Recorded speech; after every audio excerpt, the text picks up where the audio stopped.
Саламатсыздар, урматтуу депутаттар. Менде сунуштар бар эле бир нече.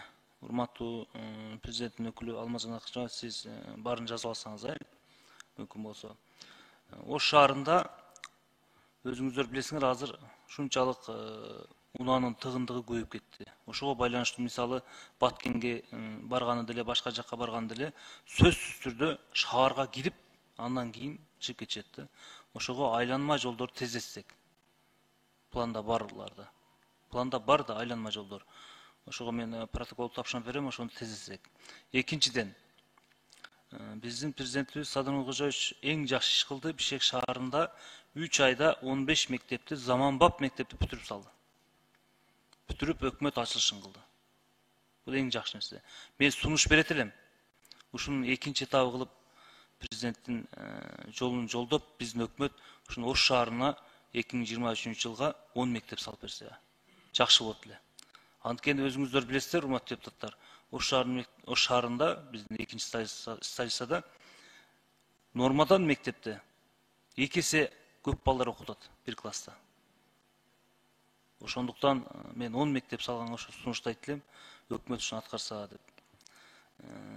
Үчүнчүдөн, Ош шаарында өзүңөр билесиңер, биз ушунга чейин көтөрүп келдик таза суу боюнча. Таза суу мына жакын күндөрү конкурс болуп чечилет деп жатат. Ушуну өкмөттүк деңгээлде да бир карап койсоңуздар. Тездетүү боюнча, элге таза суу берүү боюнча.